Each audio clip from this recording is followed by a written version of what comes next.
बिस्मिल्लाहिर्रहमानिर्रहीम। अस्सलामु अलैकुम। डियर स्टूडेंट्स, वकार अरशद आपका बायोलॉजी टीचर। आज हम डिस्कस करने वाले हैं ग्रेड 10 और ग्रेड 10 के चैप्टर नंबर 14 और चैप्टर का लेक्चर है एसेक्सुअल रिप्रोडक्शन। और एसेक्सुअल रिप्रोडक्शन में फर्दर जो टाइप्स हैं बडिंग, स्पोर फॉर्मेशन और पार्थिनोजेनेसिस, आज हम इनको डिस्कस करने वाले हैं। डियर स्टूडेंट्स, बड़े दिलचस्प मौजूआत हैं और आपने इंतहाई दिलचस्पी के साथ इन मौजूआत को समझना है और समझने के बाद मेमोराइज करना है।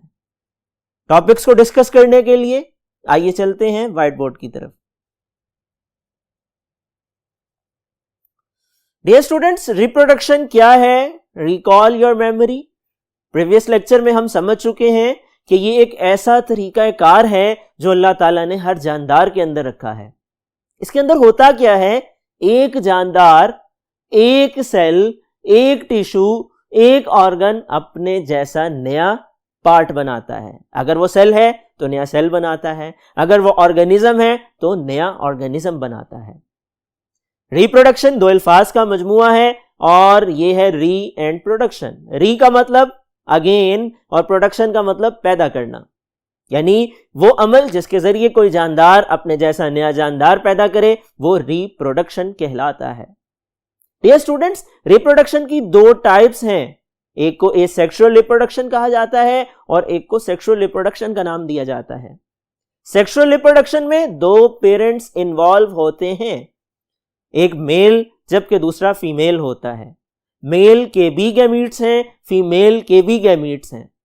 मेल पेरेंट और फीमेल पेरेंट जब आपस में मिलते हैं, इनके मिलने पर दोनों के गैमीट्स की मिक्सिंग होती है। मेल और फीमेल गैमीट का फ्यूज कर जाना फर्टिलाइजेशन कहलाता है। फर्टिलाइजेशन से जाइगोट बनता है और इस अमल से जो नया जानदार वजूद में आता है उसकी खसूसियात अपने वालिदैन से मुख्तलिफ होती हैं।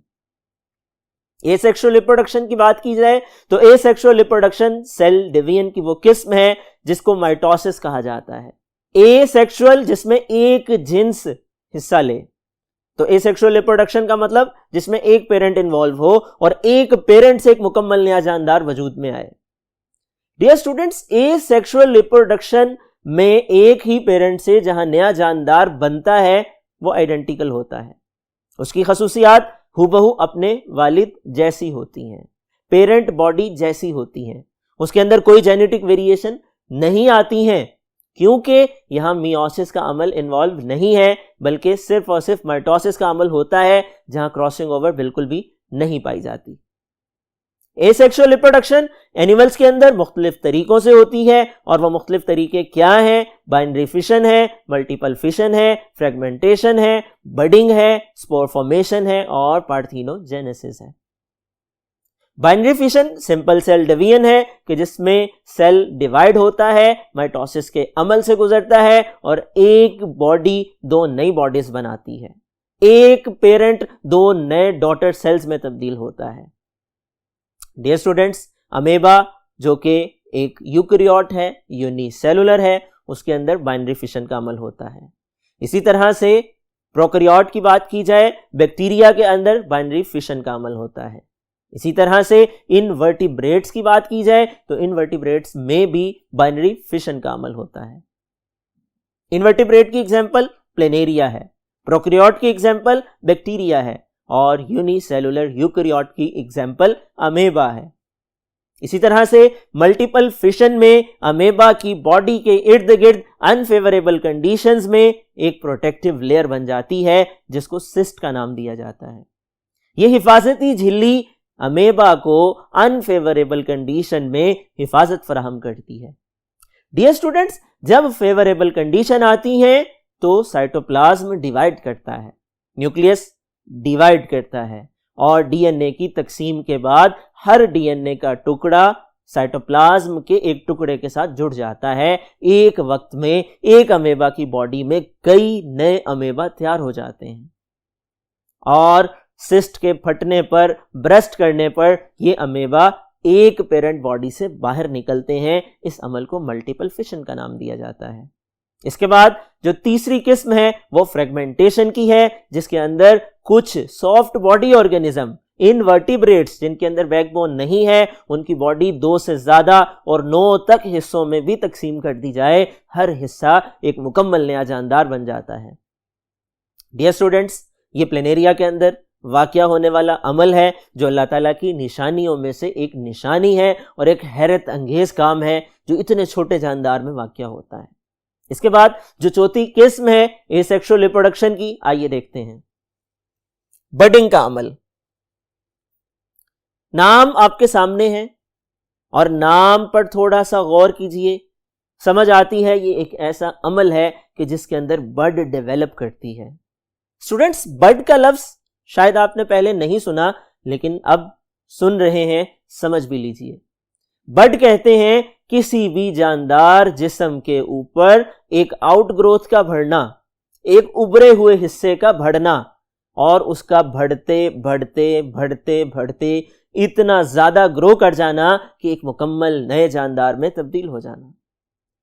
बडिंग का अमल मुख्तलिफ ऑर्गेनिजम्स में होता है और इसमें पेरेंट बॉडी के ऊपर एक स्मॉल आउटग्रोथ बनती है और वो आउटग्रोथ ग्रो करते करते इतनी बड़ी हो जाती है कि एक मुकम्मल नए जानदार में तब्दील हो जाती है। डियर स्टूडेंट्स, इसमें भी एक पेरेंट इन्वॉल्व है, इसीलिए ये भी एसेक्सुअल रिप्रोडक्शन है। आइए इसकी डेफिनेशन को डिस्कस करते हैं।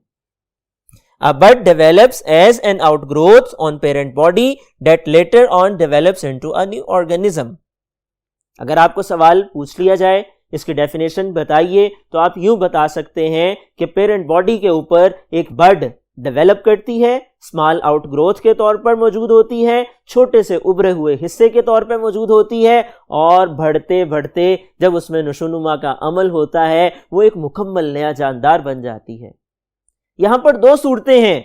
बाज ऑर्गेनिजम्स में नया बनने वाला जानदार बडिंग के बाद भी पेरेंट बॉडी के साथ अटैच रहता है, जबकि दूसरी मिसाल का जिक्र किया जाए तो दूसरे किस्म के जानदारों के अंदर ये नया बनने वाला जानदार पेरेंट बॉडी से डिटैच हो जाता है, अलग हो जाता है।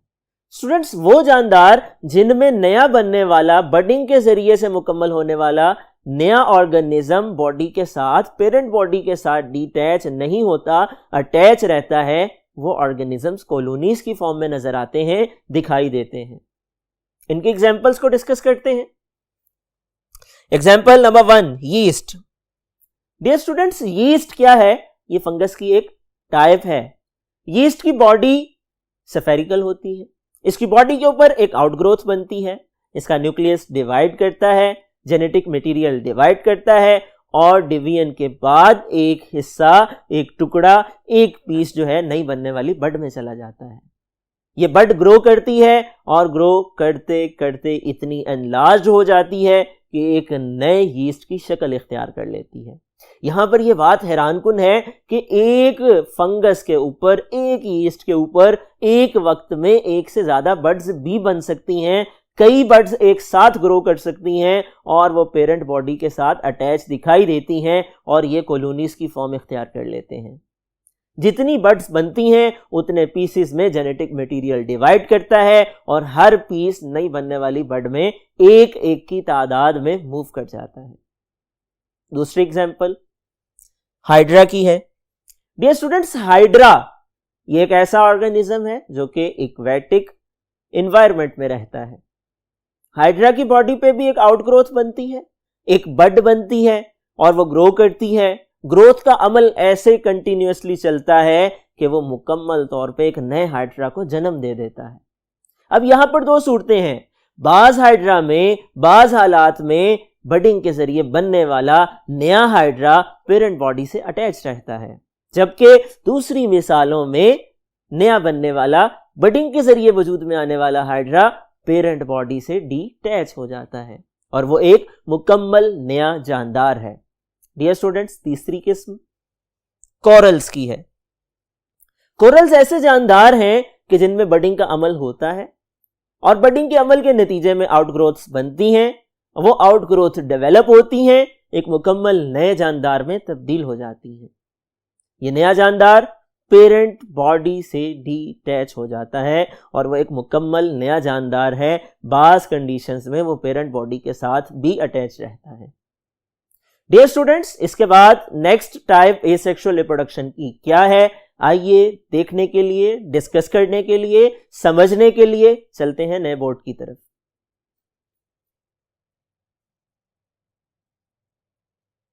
डियर स्टूडेंट्स, नेक्स्ट टाइप क्या है, अगली किस्म क्या है एसेक्सुअल रिप्रोडक्शन की, आइए देखते हैं। The next type is spore formation. Spores बनने का अमल कैसे वाकया होता है? स्पोर एक खास किस्म के सेल को कहा जाता है। ये स्पोर कहां पे मौजूद होते हैं? ये स्पोर्स कुछ फंगस में मौजूद होते हैं। फंगस की एग्जाम्पल राइजोपस फंगस है। डियर स्टूडेंट्स, राइजोपस एक फंगस है और इसकी बॉडी को अगर आप एनालाइज करें, इसकी बॉडी में स्टाक लाइक डंडी नुमा स्ट्रक्चर है। उस डंडी नुमा स्ट्रक्चर के ऊपर एक सैक लाइक स्ट्रक्चर, एक थैली नुमा स्ट्रक्चर है जिसको स्पोरेंजिया कहा जाता है।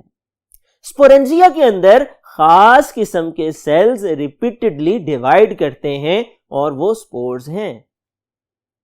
स्पोरेंजिया के इर्द गिर्द एक प्रोटेक्टिव कवरिंग होती है, एक हिफाजती झिल्ली होती है जिसको सिस्ट का नाम दिया जाता है। डियर स्टूडेंट्स, जब तक अनफेवरेबल कंडीशंस हैं, अल्लाह ताला ने इनको इतनी अकल दे रखी है कि ये सिस्ट के अंदर प्रोटेक्ट रहती हैं, महफूज रहती हैं, अपनी हिफाजत का बंदोबस्त करती हैं।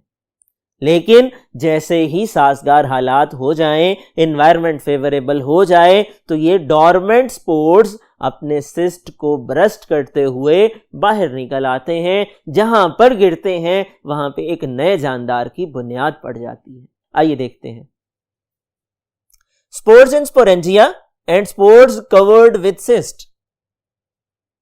डियर स्टूडेंट्स, इसकी स्पेसिफिक डेफिनेशन तो आपकी बुक में मेंशन नहीं है, लेकिन अगर आपको शॉर्ट क्वेश्चन आ जाता है तो आप इसको यूं लिख सकते हैं कि it is a type of asexual reproduction that occur in specific types of fungi that is Rhizopus fungus. In this type of asexual reproduction, a specific type of cell divide inside the sporangia and covered by a protective layer that is cyst. Under unfavorable conditions, cyst protect the spore and spore remain dormant. When favorable condition reached, spore leak out from sporangia. They generate a new organism where they fall. आप इसको सादा अल्फाज में यूं कह सकते हैं कि ये एसेक्सुअल रिप्रोडक्शन का ऐसा तरीकाकार है कि जिसमें स्पोरेंजिया के अंदर मौजूद स्पोर्स डॉर्मेंट रहते हैं। फेवरेबल कंडीशन आने पे ये सिस्ट को ब्रस्ट करते हैं, स्पोरेंजिया को फाड़ते हुए बाहर निकलते हैं, जहां पे गिरते हैं एक नए फंगस की बुनियाद बनाते हैं। डियर स्टूडेंट्स, नेक्स्ट टाइप क्या है सेक्सुअल रिप्रोडक्शन की, आइए देखते हैं। पार्थेनोजेनेसिस। पार्थेनोजेनेसिस ये एसेक्सुअल रिप्रोडक्शन की एक यूनिक टाइप है, एक मुनफरिद किस्म है। इसके अंदर होता क्या है, हमने भी डिस्कस किया, सेक्सुअल रिप्रोडक्शन में दो पेरेंट्स इन्वॉल्व होते हैं।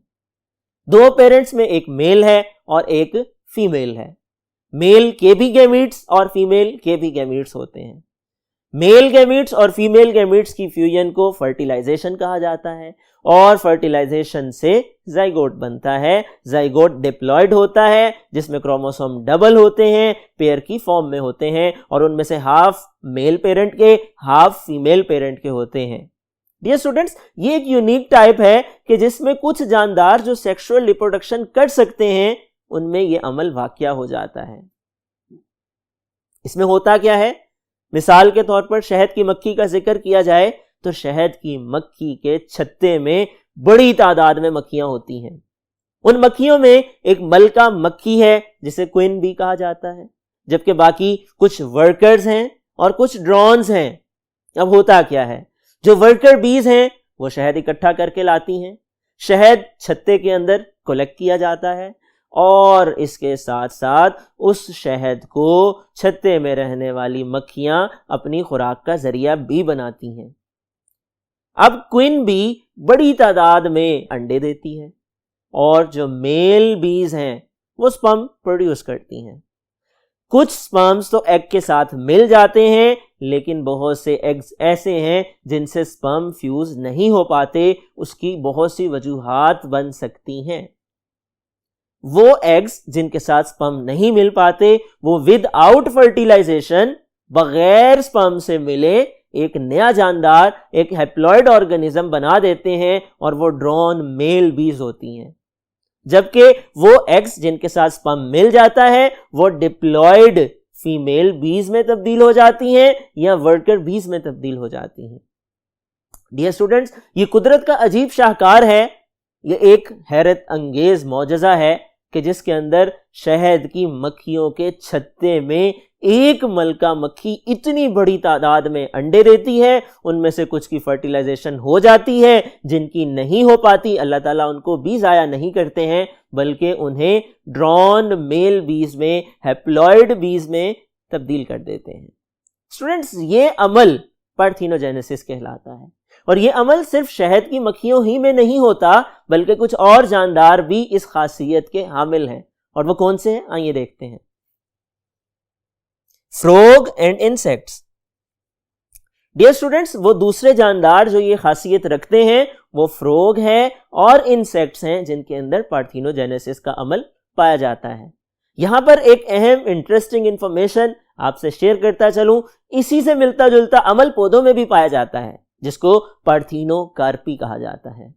पौधों के अंदर पार्थिनोकार्पी के जरिए से बगैर मेल और फीमेल गैमीट्स के आपस में मिले डायरेक्टली ओवरी में मौजूद एग तब्दील हो जाता है जाइगोट में, तब्दील हो जाता है नए एम्ब्रियो में, और इस अमल के जरिए बगैर बीजों वाले फल तैयार किए जाते हैं। मिसाल के तौर पे ग्रेप्स जो कि सीडलेस हैं वो पार्थिनोकार्पी से डेवलप किए जाते हैं। और बीज बनने का अमल क्यों नहीं होता? क्योंकि मेल और फीमेल गैमीट्स आपस में नहीं मिलते, स्पर्म और एग आपस में नहीं मिलते।